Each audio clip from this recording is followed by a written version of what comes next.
let's get started because we've got a lot to cover today. Today's episode, how digital transformation is impacting higher ed. So obviously, there are colleges and universities that need to engage with students who are looking for a school to attend. It wasn't a direct cause of the pandemic, but the pandemic certainly highlighted through isolation that there's a greater need for digital engagement for schools to have.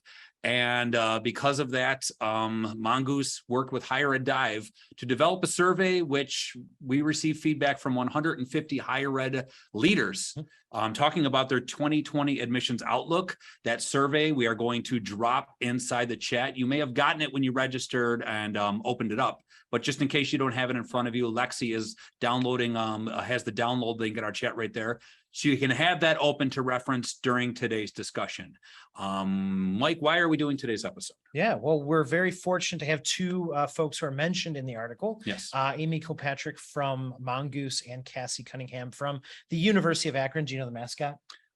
Zips. Very wicked. Okay. Very well done. That was an easy one. Yeah, it's sort of a trick question. It's also a kangaroo, but that's another story. So, but anyway, we're very excited to have both of them here today. So probably better for them to introduce themselves and why they're here than for us to prattle on. All right, Casey, why don't you introduce yourself as Casey's camera's on and tell us about yourself. All right. Well, good afternoon, everyone. My name is Cassie Cunningham. I serve as the Assistant Director of Admission at the University of Akron in Akron, Ohio.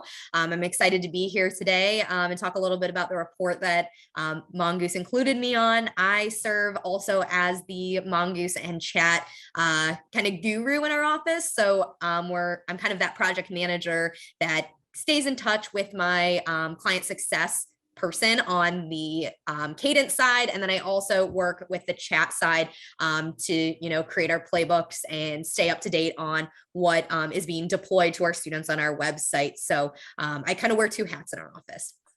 Thank you, Cassie. I said Cassie 700 times to myself today to make sure I didn't, and then I said Casey for no reason. So obviously their name is Cassie. I apologize for that. Amy, why don't you tell us something about yourself today? Well, thank you so much, Gerg. I am Amy Kilpatrick. I am on the product team here at Mongoose. So I get the pleasure of spending my days thinking about how best to solve problems for our friends in higher ed through our tools. And prior to my time here at Mongoose, I spent a lot of time in the marketing and advertising sector helping clients with their digital engagement. So get to think about that a little bit as we talk about this report today, but excited to be here with all of you. Awesome. Well, let's dive in to some questions, Mike. Yes. Well, actually, let's talk about the report very quickly. Okay, so yeah, let's. For the folks who I'd recommend downloading it and taking a look, but a few key findings. So first of all, of the 150 higher ed executives, almost all of them expect to upgrade their digital outreach. I believe it was 90%. 90%, yeah. Which we'll talk about in the questions in a moment. There are still multiple barriers that exist in procuring digital tools for communicating and building relationships, which we'll also dig into. And current CRMs, ERPs, SIS, IS systems make it challenging to get the data users need to effectively communicate and build relationships with students. At least that's what our survey folks said. Data is king. Data is king. And the total cost of ownership is the most important factor for evaluating technologies. That should not surprise anyone in our audience today. Absolutely. And schools are, with all that said, are still investing, like we said, that 90%. So yeah, jumping into the questions, right off the bat, 90% of respondents said that the pandemic impacted their move towards more digital solutions. That's a big number. I mean, Amy, I guess to lead off, any thoughts? Does that seem accurate? 90% is a giant number. It is a giant number. No, definitely not surprised by that. And I think there's a couple things that come to mind for me. First was kind of the initial desperation after the pandemic started to get in touch and stay in touch with people, and all of the all of the moves that inspired in and of itself. But then it was just this massive acceleration in digital after that. So, the way that people are used to interacting, the way they're used to getting things done, everything changed. It's all online. It's on people's time, in the method and channel that they choose. And it really has to be easy. And I think, one of the things that we probably joke about in terms of the pandemic is how it's made a lot of people a little bit more hesitant to be social. And that's true. And we have to deal with that, right? Sometimes they want to be able to get things done without having to interact with a human. And so we have to be there to accommodate that. But not surprised. I think, COVID years were obviously transformative for everyone, but I think it's interesting to think about our prospective students, especially that these were their formative years in COVID. This is what they're used to. This is all they know. Cassie, I would think that you would agree with that, but do you see that as the same perspective coming from Akron? Yeah, absolutely. We were really fortunate to start our contract prior to the pandemic. So it was a few months before, and it was something that we knew we needed to prioritize for a lot of other reasons. And so we created our contract kind of at the beginning of 2020, and then it hit. And then we realized, wow, I'm so glad we did that when we did, because now we can get in touch with students. So over probably the last year to 2 years, with our staff adjusting to being able to utilize Cadence. And then within the last year, we added a chat feature to our virtual offerings, I guess you could call it. A lot of our staff are still navigating, best practices and working with our client success and support team to determine what those best practices are. But we've seen, a world of difference just in communicating and connecting with students. And kind of to Amy's point, we have students that, need things right away. So we've almost set that precedent that by reaching out to the Office of Admission at the University of Akron, you're going to get a quick response and we're going to be able to help you very fast. Other kind of virtual components that we've included is, our virtual sessions, for example, being able to do something like this. I feel like maybe 3 or 4 years ago, we wouldn't have even thought that all of us could have gotten together in even this setting, because Zoom was, yes, around, but not really something that we all used a lot. Maybe we'd see half or even a fourth of what we see today in this session even. So being able to utilize those types of platforms has been immensely helpful. But yeah, I totally agree with Amy. And I think that everyone else on the call can also agree with, why 90% of those people said yes. Yeah, as a former recruiter myself, when I recruited, I'd always have these stories of students that I thoroughly enjoyed working with. Do you have any of those that you sort of encountered through chat or through texting, kind of because of the medium? Yeah, so at the University of Akron, after a student's admitted, I do have touch points before that, but once a student is admitted, I try to text them that day or within that week to say, hey, congrats, I'd love to be the first person to, welcome you to the Zips family. And I have this virtual business card that I made on Canva, and it has all my contact information, and it includes a photo of me in the message. So like I said, it's just a virtual business card. And I've had students that recognize me from the photo of me and Zippy, our mascot, at visit days, or I have students that come up to me at a college fair and say, hey, you were the person that texted me and I recognize you from that photo. And then as I keep continuing to reach out to them, bi-weekly until they enroll, and then up until they enroll, bi-weekly until they get started on campus. This time of year, we've started class we're in our second week, and these students are still somewhat connected to me because that's the first person that they met. So, I have a lot of students that, I don't always get the chance to meet all of them in person because I have a very large caseload. So for those students that, stop by my office the first week and say, hey, just wanted to say thanks so much for, everything you did. Or a week before, I always text them and say, hey, how are you feeling about the first week? Send me a GIF or a meme or something like that with how you're feeling. A lot of people come back and say, I don't think that I would have been able to do this without you. And I think that is the response that we all are looking for when we reach out to students, is for a student to say that to you and say, I don't think that I would have been able to get here without you. And then to me, that really clicks, and it means that I did something meaningful.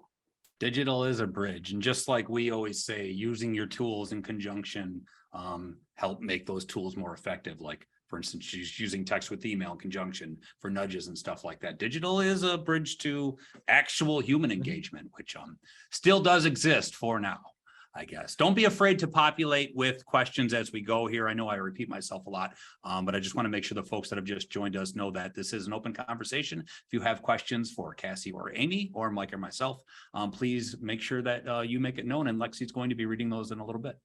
Very good. So speaking of Amy, also in the survey, we talked about frankly, budgets, setbacks, and institutions trying to move to one size fits all solutions. In working with several institutions now, what other additional strains have you seen when it comes to technology and engagement? From one size fits all tools, or just in general from the tools that institutions have before they work with a system like Cadence or chat system.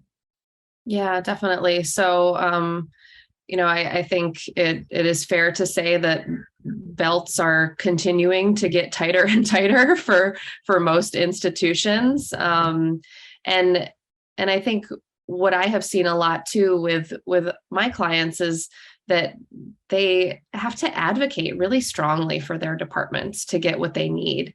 And that takes time, and that takes effort, and that takes data. In order to make those arguments and get those things that they need. And that's tough to do given the current environment.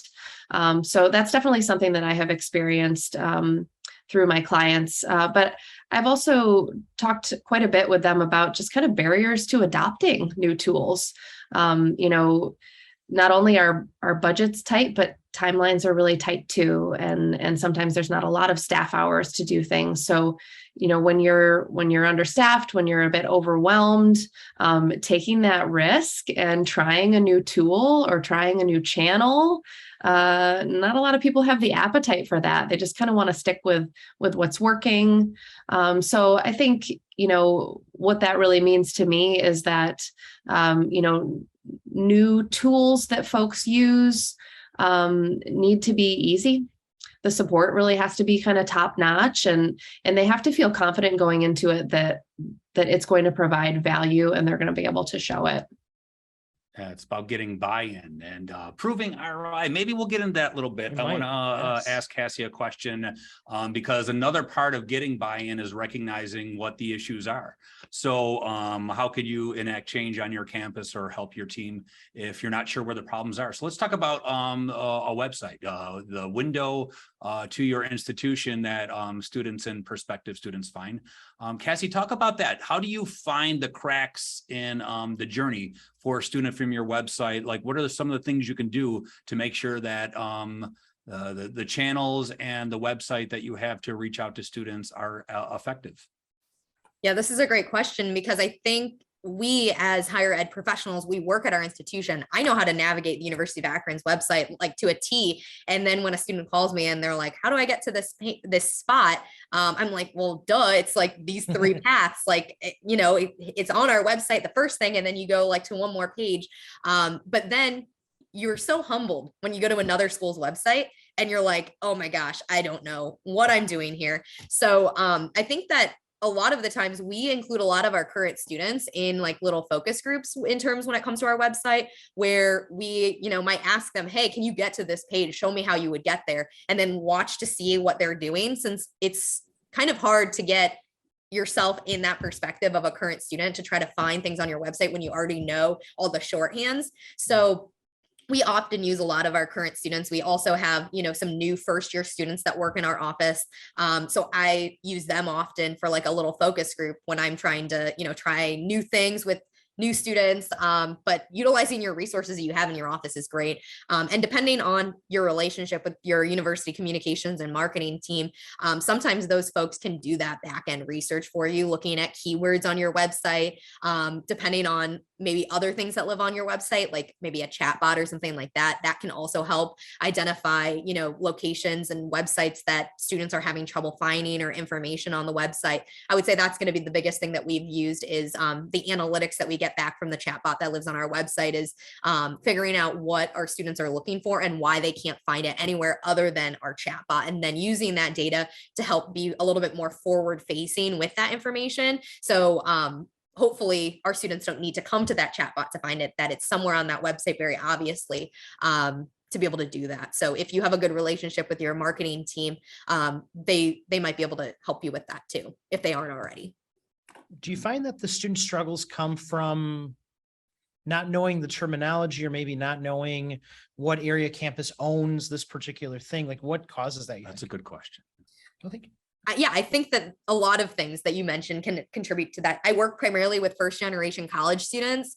So for them, everything is new, that they don't know the difference between admissions and advising. They've reached out to me and said, oh, I've, got to, to our shared inbox and says, well, my advisor, told me I need to schedule classes. Okay, who's your advisor? And then they tell me my name.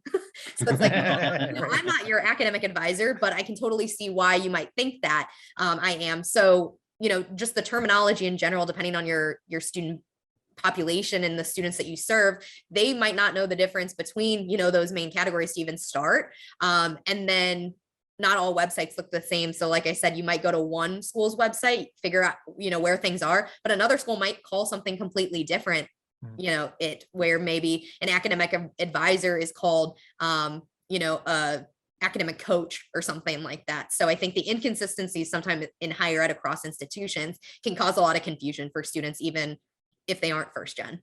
We had a client, I think his name was Mike. He might even be in our audience today. I don't remember, but he had a really, I think, interesting phrase. They were getting reached out on their website by parents and students because it's like, oh, I'm looking for this. And the staff members on this gentleman's team were like, well, they're using the wrong word. And he's like, no, we're using the wrong, like if they're looking for something on our website they can't find, we're using the wrong word. We need to be using the word that they're using. So I just thought that was an anecdote I would add to that. Yeah, it's a great call. Going back into the survey, there were 4 areas in particular where the higher ed executives called out new investments. So they mentioned websites, 43%, 41% for social media, 40% for student engagement software, 40% for email. Amy, I think in particular, this is probably stronger for you because again, you're seeing this more on the client side at a macro level. Do you find that that's true? And do you think those percentages break out, that they're actually the highest? Yeah, I mean, those 4 are pretty close together and pretty high there. I'm not sure what I would have expected to see, but I think that different institutions are taking different approaches to their digital presence and filling in gaps or kind of going in different directions. I think we see a lot of schools that are kind of trying to move towards more of one size fits all solutions. Some are plugging in with new channels that they know they're not really present in yet. And some are really focused on kind of improving the quality of existing channels that they're in. So I think that is probably representative here and a bit of a mixed bag, but I was really pleased to see website there at the top, even by a little bit, because I think it does tend to be a bit of an afterthought for schools. And I would guess that part of the reason is that it's a lot of times just kind of a black box. You don't know what's going on there. Either you don't have the metrics or you don't have the metrics at your fingertips. But studies show over and over again, it's so critical to prospective students, but even current students and donors, they're going there too. They're looking for information. Web is definitely not going anywhere. So I'm pleased to see that people want to put some attention there. Obviously, student engagement software, I love the recognition that is a category, that's a need. There's an art to engagement. And I hope it represents kind of an understanding among higher ed leadership that will help departments get the tools that they need in that area too. I guess social and email, I don't know. I feel a little mixed about those 2 being there. I hope if people are putting a lot of time into social that they're focusing on video. And with email, I think it's still relevant for students, but maybe this represents that people are focusing more on parents, which would not be a bad thing. And hopefully not leaning in too much on email, because I think they would be missing some key channels if they did that. Use them in conjunction. And if student engagement is an art form, does that make you, Amy, an artist? Oh, I don't know about that. Our clients are artists. we give them brushes. I don't know. Oh, I like that. That's our new tagline for our website. Cassie, I want to ask you the same question. Not only does this look like something you would expect, but also a wish list. If these are the things your schools are investing in, is that sound good to you, I guess? Yeah, I think the email being that 40%, it's even with the student engagement software, but it is a little still surprising that it's still at that 40%, that it still has relatively same market share as the other categories, just because, you know, I've seen student inboxes and I think it's so hard to break through the noise through it. How can I make my email, you know, campaigns more unique compared to the other 35 emails that a student gets in an hour even?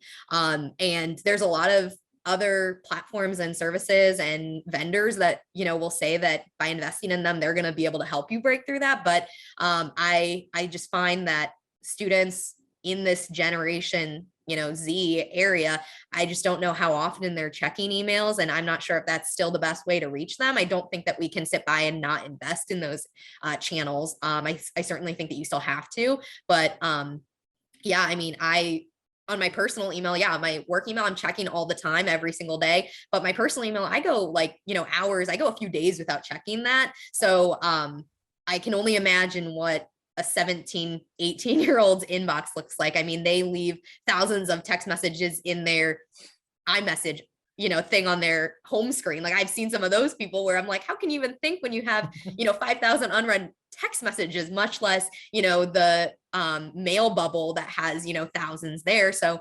I'm really looking forward to seeing in the next few years whether email still has that market share and what we're investing in that, and how things are going to switch around in the next few years.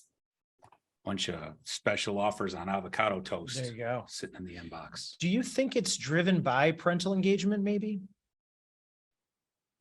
I think so. Yeah. I mean, I still find that reaching out to students, families, we often call them supporters since we don't always know, you know, where they're coming from, that those folks are better at, you know, connecting by email. I often do a few times a cycle, you know, in the fall and spring, I'll do a welcome email from myself.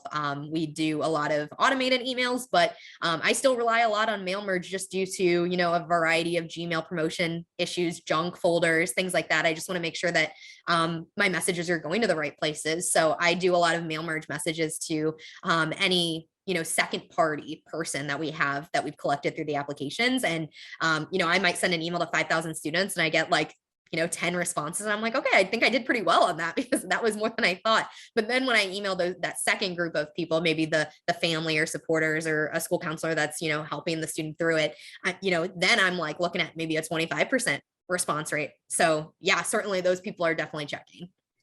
Love to see some engagement happening in the chat. That's what this is all about. I'd prompt you once again that if you have questions for Cassie or Amy, please use that chat to get those questions in.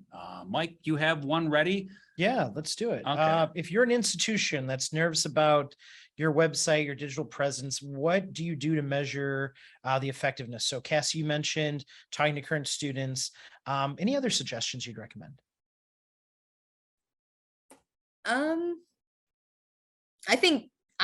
I love working with our students because they're the most tuned in. As much as I wish that I wasn't, I'm moving further and further away from being a college age student. And I wish that I wasn't, but, you know, we have a campus size of, you know, 16,000 students on campus that are kind of, the world is their oyster that I can utilize. So, yeah, I love to interact with our current students, whether they work on our campus in our office, or we're able to find a focus group of maybe out-of-state students to figure out what best way to engage with those students.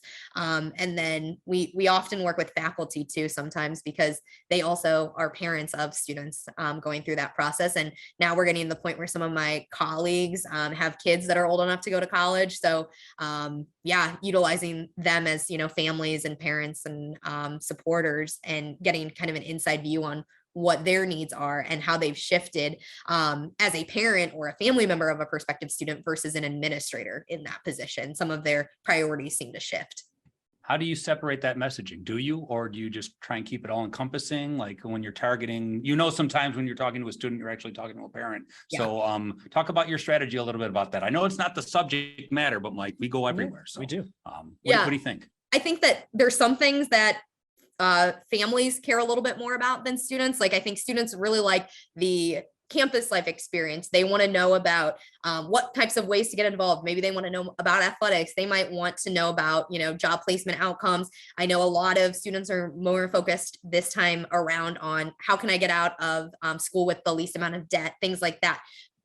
So focusing on those key areas, I think, are really important. But when we talk to families, they might be a little bit more concerned on, yes, job placement, graduation rates, things like that. But they also want to make sure that their money is going to be well spent if they're assisting with it. So focusing on financial aid. There's also maybe some families, depending on the school location, that safety might be a concern to the family, but not something that, the students are thinking of. So I think that there are certainly times and places to shift those hats and be a little bit more targeted depending on your categories. I mean, there's even some schools that target school counselor update emails, and that information is going to be totally different than what you want to share with the student. But I think there has to be still some sort of streamlined message across the board that you're still, sharing the same content, maybe just in forward facing certain things a little bit more so than others. Awesome. So Amy, did you have anything to add? I wanted to make sure that I wasn't just stepping over you. I wanted to make sure, because this episode's recorded, some people that might not have access to the chat. Lexi, let's read some of those back and forth suggestions that have come up in the chat to make sure that our recorded audience sees them as well. I don't want to forget them. Yeah, so lots of activity in the chat. Tiara says that high school students aren't the best at checking their emails, especially with that flood of information. Kyle echoed that they oftentimes begin with an email due to the high amount of content they're looking to share, but then follow it up with a text within the week. The text messages are definitely more effective at prompting a response. Our very own Dave Marshall has I've heard of him. Tip. He's seen some schools be successful by merging in the email address into the text message. For example, we sent an email to parentheses this email address, so please check that and let us know. That way the student knows which account to check, or that lets you know if the email address you have is the correct one on file. Because data is king. Data is king, that's right. And we do have a question from Okay, Emily. They are curious, what sort of creative text messages have you all done to keep students engaged? She loved the meme idea from Cassie.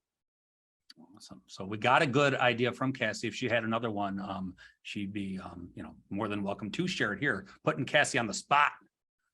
Yeah, so I found that those memes ones, to Emily's point, Emily, it's nice to see you as well on the call. Emily is one of my colleagues from the University of Toledo. So nice to see you, Emily.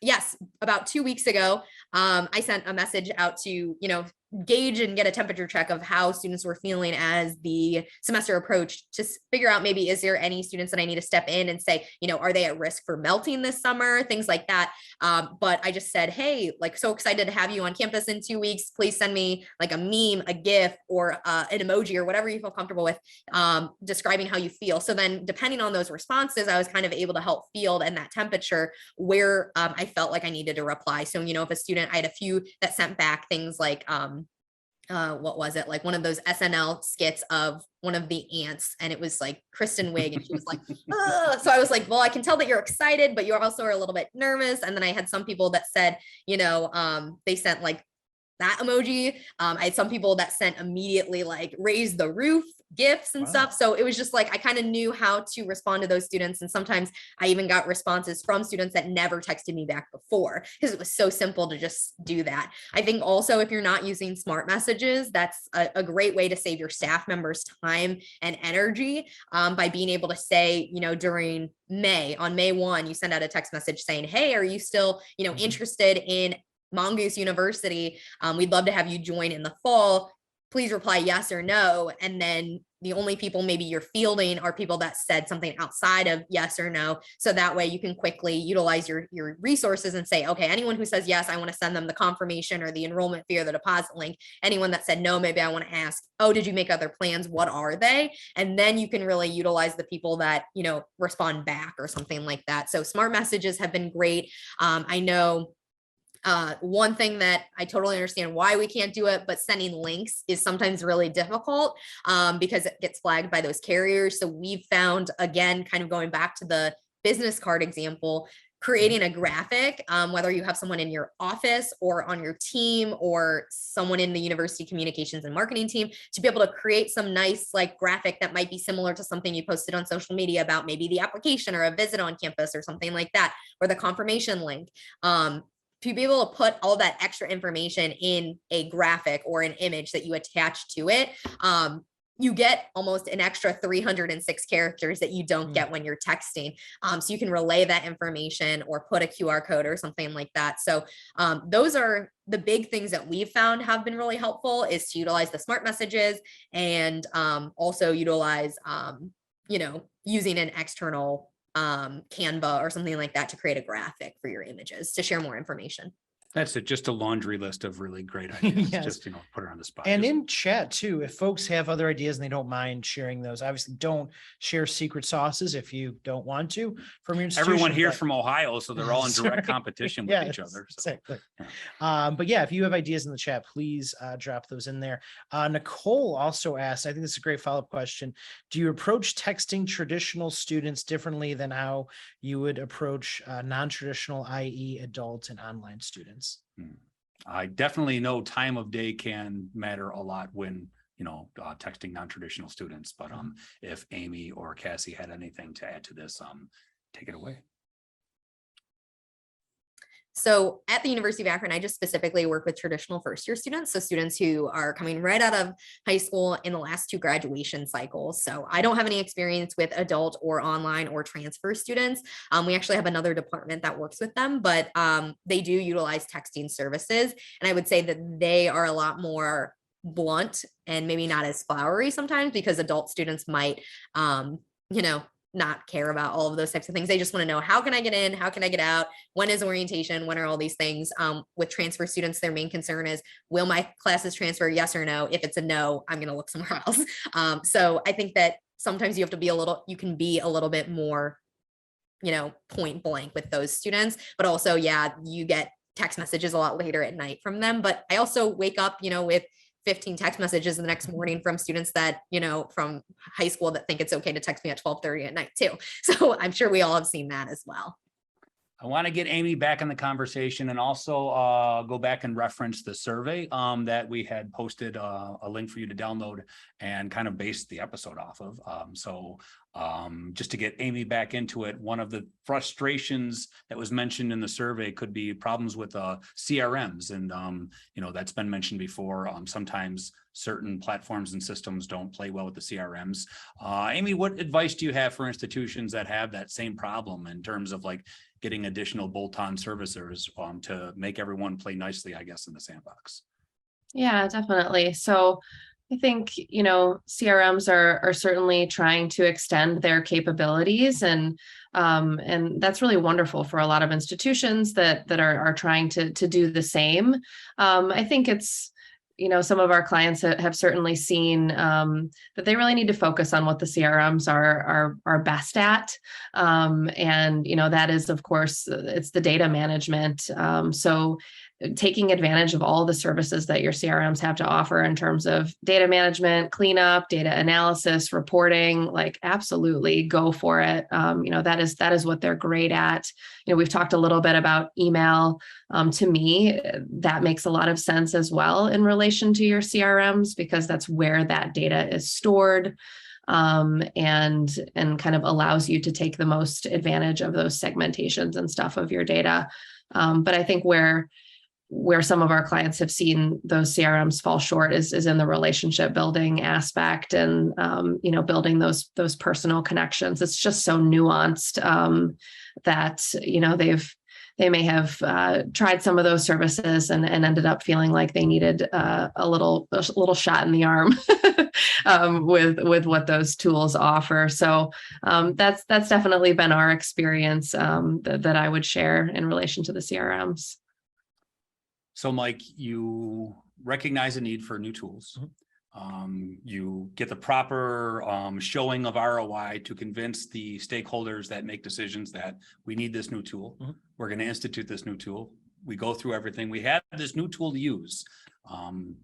There's a lot of excitement in that new tool. So I want to ask what kind of guardrails you have to put in place to make sure that it gets used properly, that any new medium created, whether it be email, text, chat, whatever, is not burned or is used properly. Cassie, what do you think? You get a new tool in your office. You had mentioned you just got something new right before COVID had hit and your school had to experience that. And I guess almost thrown to the fire by it, considering the circumstances that that went down. So tell us about your experience about adding the new tool. Yeah, I think that to your point, you get this new thing and you want to just use it all the time because I paid this money for it. I want to use it all the time. I'm excited to get started with it. But to the other point, it's really easy to burn out those students, especially on text messaging. You have to be respectful to how often you're reaching out to students, the frequency, what's the purpose of messaging. You don't want to just send a text message to a student to send them a text message, whereas maybe some could argue you could send an email to send an email because it's not as invasive. But I would say at the University of Akron, we have a shared Outlook calendar that we found very helpful where all of our team has access to it. So that includes our email campaign people in the marketing department, includes me who does the main text messaging for our office. We also include our data team and our CRM folks who schedule like the emails and stuff like that. So lots of different people are on this. And every time we schedule, an email message or, a call campaign or something like that, we're putting it on this shared Outlook calendar. So we're aware of each of our kind of mini teams' responsibilities for those emails and calls and text messages and whatever else that we're working on so that we can be tactful and strategic with the ways that we're connecting with students. But we're also aware that, if we're sending a text message to a student about confirming their enrollment, reserving their seat in our fall class, we should probably be aware that something's going out that morning. Maybe we should not send it that day and maybe look at something else. Or then we can look also at the frequency of how often we're reaching out to those students. I try not to reach out to students more than once a week unless they initiate contact in some sort of mass messaging.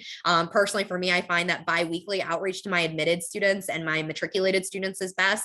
But sometimes I need to shift that if our entire office is doing some sort of big outreach. So I also, if we have a large outreach by text message, I send that to all of our admissions officers to say, just so you know, this is the message I'm sending. This is the segment of students. So if you are going to reach out to a similar segment, please omit these students, or please consider outreaching to a different segment. Maybe we're outreaching to admitted students. Maybe you could reach out to your students that have not finished the application this week if you're trying to find a group of students to connect with. So I think cross-referencing these tools and staying in communication with your team as to what different initiatives you're working on is the best way to not overwhelm students with too much communication in a given day or even a given time frame. It's about knowing your audience. I mean, some non-traditional students, as Nicole had brought it up earlier, they want more text and more email reminders just because their lives are a little busy. But for some students, the 9th time they get that Kristen Wiig gif, they're going to be sick of it. So make sure you have a plan. Very good. Cassie, you mentioned collaborating inside your team. How do you do that? Do you use a tool like Slack or Teams? Do you use email, a calendar? Like, how do you actually collaborate internally? So we do have that calendar where we don't actually meet it all over it. We just add things to the calendar, and all of us kind of have that responsibility to check and be aware of the other things that are on the calendar. And if anything comes up, we can reach out. But we primarily work on Teams. We also recently switched our phone systems about a year ago to Teams. So it's really all inclusive where we are able to connect with each other, but also all of our incoming and outgoing calls come through that way. So, some people have it on their phones when they're traveling. Like I often have download it at that time, but I don't always have notifications on to have that separate work-life balance. But Teams has been amazing to be able to easily meet with each other, either by a phone call or video call, put meetings on the calendar. Our entire university is on this system now. So we can reach out to anyone, not just in our office, but anyone in our faculty, staff, and our students and our graduate students and, all of those people. So we found that has been super effective. And then we also create channels in Microsoft Teams about marketing and communication and things like that so that we have, a separate space other than the chat function itself to connect. And then of course we have our CRM where all of that information and data lives too. Because data is king. Right. There's some love for Teams happening in the chat. Mike, should we get some questions? I think we should talk about chat. Yeah, there's a lot of activity. Lexi, what have you seen in terms of questions? Yeah, so earlier when we were talking about some of the features, texting, University of Toledo said they love smart messages. Kyle also said that they love the auto reply feature as it allows us to provide a registration link in the follow-up message after the reply. ... the initial message. We'd be willing to give anyone information on any of these features we're talking about, as Cadence does, exist here in the Mongoose thing. So if you want information, feel free to reach out to us. Yeah, and so Kyle's comment is a great segue to Elizabeth's question regarding sending links. They want to know, is there ever a way that it works where they're not flagged by the carriers? So the carriers are stricter than ever. So you do have to be careful. I have found if you want to know the conditions for them most likely to work, it's the smallest audiences possible, which I know is difficult because ideally I think that means each person individually, but sometimes you have to scale. I can't give you an exact number and say, when you hit 499 people, that's when the carriers say, nope, no more. There's no like published number like that out there. I don't think there ever will be, but I would keep it to the smallest audience as possible. I would absolutely personalize your message. And then I would use the full URL, never a bit.ly or any type of shortened link, because those are much more likely to get flagged. I would also avoid any type of promotional looking language. So there was an institution I worked with in annual giving last year for a giving day. They wanted to text all the donors during their day of giving that if they gave before like 12 p.m., they get 20% off the bookstore, which is an amazing deal. And I love the promotion, but they wanted to text and I was like, no, please don't do that because it will absolutely get flagged and blocked and you'll have problems the rest of the day. So anything that is sending people a code or, redemption codes or using, free application, anything like that, don't do that via text. That's probably better via email, but it can happen. I mean, you can send links. It has happened before. The carriers don't always block them, but be careful. And if you are going to do it, like I said, small audiences, personalization, and full URL. And also you can set up a mass text to a large segment and ask if they want a link, like want more information. And then when you're just emailing that person individually who responded to you, send the link in that. Always use text to set up email. Hey, I just sent you an email with a link to this thing that you were interested in or might be interested in. And the email has the link. So Cassie, email not going away yet. You can still use text to get them to take out their phones and use their emails as well. Cassie, any thoughts from the institution side on that? Do you think that's pretty fair advice?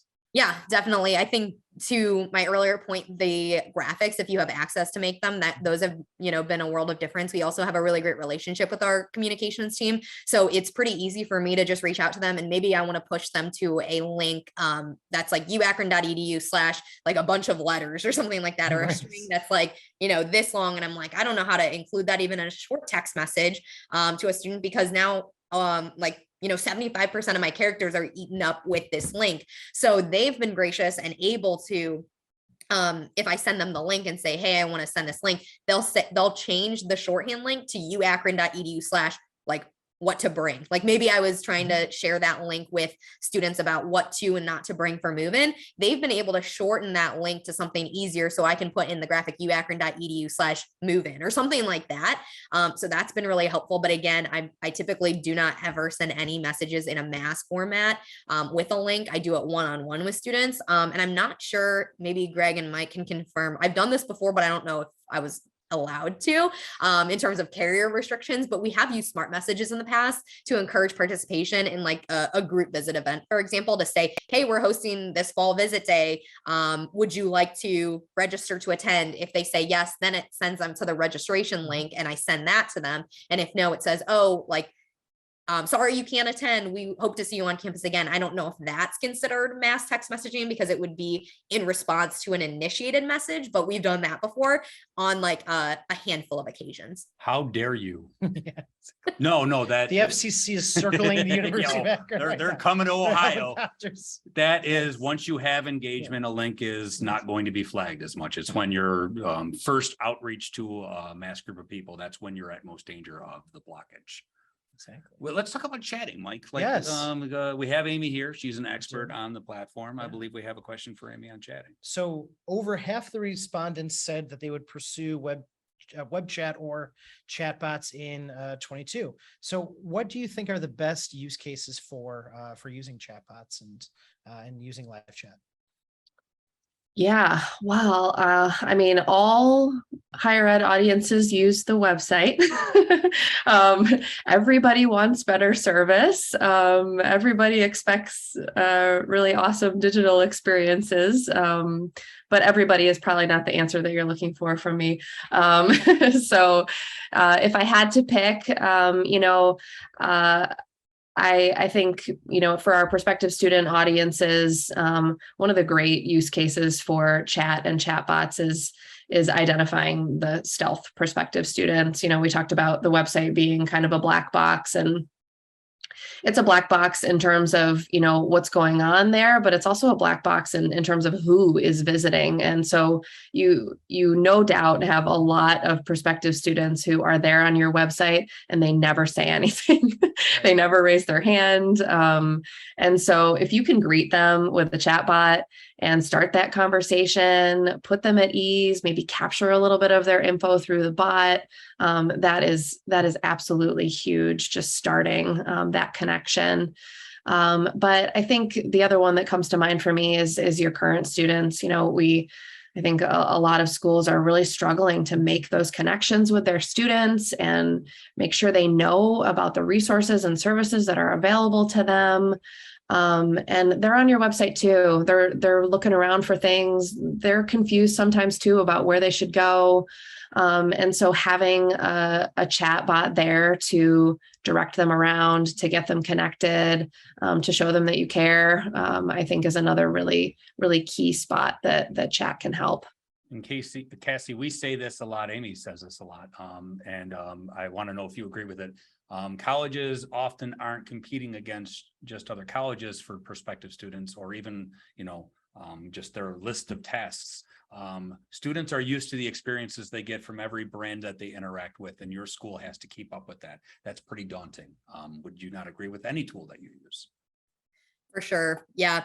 I know that one big reason we moved to offering a chat system on our website was because a lot of brands have them on their website. So does that make, a college experience different, where if you went to, Ulta's website and you wanted to order, the new makeup stuff, you could chat with someone, whether it's live or an automated person, you could chat with them and try to figure out how to order something. Or if you're having a complaint about a product you purchased on Nike's website or something like that, you can go and have that conversation. And often I will opt for those options. Like I had an issue when I traveled in a Holiday Inn. Well, I didn't want to call anyone because I was busy and I didn't want to, talk on the phone. So I was able to multitask and make that complaint through a chat bot, and it was able to get resolved. So because I can have that user experience as a consumer for a variety of other platforms, why wouldn't I be able to have that at a college level? So I think the time frame also is helpful, where I'm at work all day. So being able to, get home at 6 and still be able to talk to someone on a chat bot is so nice. Whereas obviously you aren't going to have that one-to-one interaction after hours for our bot. You can still get your basic questions answered through it. So you kind of have that 365-day, 24-hour-a-day assistance for basic questions. So that's been really helpful for students. I would say the other big market for having this is international students, although I don't work directly with them. There's international students that may, for example, kind of to diversity, equity, and inclusion aspects, international students might not feel comfortable or confident in their English speaking, where they still have to, pass the TOEFL tests and, be fluent. They might not feel confident in their ability to speak English, or maybe their hours are shifted, so they can't always get in touch with someone in the office because their hours are significantly different, where they would have to wake up early to reach out to us. Or maybe they can translate our website into their native language and review that information and have the chat through their native language. So I think that is, an interesting component when you're thinking about a chatbot is, serving international students, also serving adult and transfer students who, to someone else's point in the chat, where they're not always reaching out to you during conventional hours, during work hours, because they're working, especially our adult students or the students that want to take online classes. So being a little bit more accessible is a great way. That's a reason I would say that we looked into, utilizing that chatbot, but also Gen Z wants an answer right now. So being able to answer some of those basic questions, like what's the FAFSA code? You don't really necessarily need to ask me that, but it might be hard to find on the website. So I want to be able to offer that to you right off the bat. And then you can go about your day and you don't have to wait for me until the next business day to get back to you or something like that. So hope that answers that question. I love the thorough, perfect answer. I hope that was okay. I hope it was okay that I knocked the answer out of the park. What's the name of the company? What was it? You're there? Is it a makeup company? Was that it? Alta. What's Yes. Alta? It's a makeup company? Yes. Okay. I don't know. Kids in your makeup.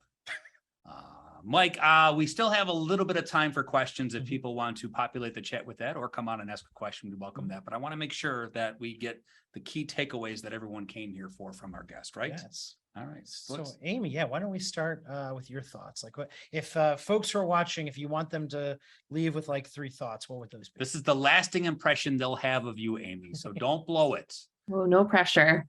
I think, just thinking back to the report, it's clear that higher ed institutions understand the shift that's taken place in digital expectations, which is great. That's the first step. We understand how important it is to engage in our digital spaces. But, getting those tools is not always easy. I think our higher ed partners need to have informed, data-driven conversations about the tools that they need. And so, a takeaway for me is that as a partner, we need to help our clients have those conversations, and other vendors should be doing that as well. But I think what I would encourage folks is, if you want to make some of these moves, is focus on incremental improvements. I think it can get overwhelming really, really quickly. And there is no keeping up. There is no catching up. It's just continuing to provide better and better service every day. So find that low-hanging fruit, find good support from tools out there, best practices, and try to make it as easy as possible. Take the pressure off. We're all here to do the best we can for our students. So. Yeah, I hope we've helped the 4 of us here. And if we haven't and you have additional questions, you can always reach out to us. Right. Cassie, what about you? What if someone was watching today and you wanted to make sure that they left with some important information? What would it be? Yeah, so obviously you're already on the Cadence platform, so I don't have to, put on a salesperson hat and tell you that you need to buy it because everyone's already utilizing that, right? So I think that that's the first move, and that's the right direction that you're already in. Is you have prioritized that digital engagement with students through at least a texting feature, and that you're doing that good work and outreaching to students. And I think these platforms and these experiences here, what we're doing today, is a great way to idea share and figure out what those best practices are, and staying in touch with each other and sharing the things that work really well is something that I'm really glad that you've given us the chance to do throughout these FYI sessions. But I would just still say to continue, to Amy's point, advocating for yourself. If there's other things that you think that you need to get to support your students and support your role and the things that you're working on, don't be afraid to look into those solutions. That was something that I did with that chat. That wasn't something that really a ton of people were even, it was on their radar, but I thought that was a need, and I did my own research ahead of time. I did a few different calls with a lot of vendors, and I figured out what was best, and I was able to share with my administration that these are the 5 options. Here's the pros, here's the cons of all of them, and here's the price points. What do you think that we can do? Because I think that we really need this platform for XYZ reasons. So advocating, and that's something we ask for our students all the time, is to advocate for themselves. So I think that to be able to do that for ourselves as professionals is something that we might need to work on a little bit better. My favorite part about this episode so far is where Cassie thanked us for allowing her to be an awesome guest. Seriously. Yeah, Okay. You've been fantastic. I Yes, appreciate it. seriously awesome. Cassie, just in case anyone wanted to keep in touch with you, find out how everything's going in beautiful Akron, Ohio, or just share ideas on stuff, what's the best way for them to get a hold of you in the interwebs? Absolutely. So you can feel free to reach out to me. My email address is the first letter of my first name, C, and then my last name, Cunningham, @uakron.edu. Lexi just dropped that in the chat. And then Thanks, Lexi also dropped my LinkedIn direct link. So if you'd like to add me, I'm happy to connect that way and idea share back and forth. But I also, if you're ever in Ohio, if you're a recruiter in Ohio, I'd love to see you in person. If you're not an OACAC member, that's a great way to get involved in Ohio recruitment. I'm one of the executive board members of that. And then also I travel to Illinois. So if you work with students or serve students on the admissions side in the greater Chicago area, I'd love to meet up that way too. Awesome. It's a community. Amy, anyone wants to get a hold of you that has chat related or digital engagement questions, how can folks find you? Yeah, same methods are good for me too. We'll see if Lexi's got, there we go. There's my LinkedIn profile, and then I'm just Amy at mongooseresearch.com. So yeah, feel free to send me a note. She's not just Amy. She's awesome, Amy. This was great. I'm so glad that you joined us, and we have another good FYI coming up in 2 weeks. We do. So we have Dr. Liz Gross, the founder, CEO of Campus Sonar, and Diana Kilbids from Ologi, and we'll discuss how colleges can best support prospective students and their parents. So very, very exciting. It will also be, as Greg alluded, probably our first episode in the new FYI space. We're getting a new room. We are. How exciting. It's going to be full of paraphernalia from other schools. Yes. Which is pretty cool. Very exciting. Mike, you did a great job today. Thank you. You too. 5 out of 5. 5 out of 5. I appreciate You that. did it. It was all Ohio. How can Mike go wrong? Thank you to Cassie. Thank you to Amy for joining us. Thank you everyone for joining us and participating in the chat. So look for our YouTube channel in any registration email you get from us from past episodes. Our episodes, of course, are brought to you by Mongoose, makers of Cadence, Higher Ed's premier engagement platform. Very good. All right. We'll see you in a couple weeks. Thanks, so everyone. much for joining.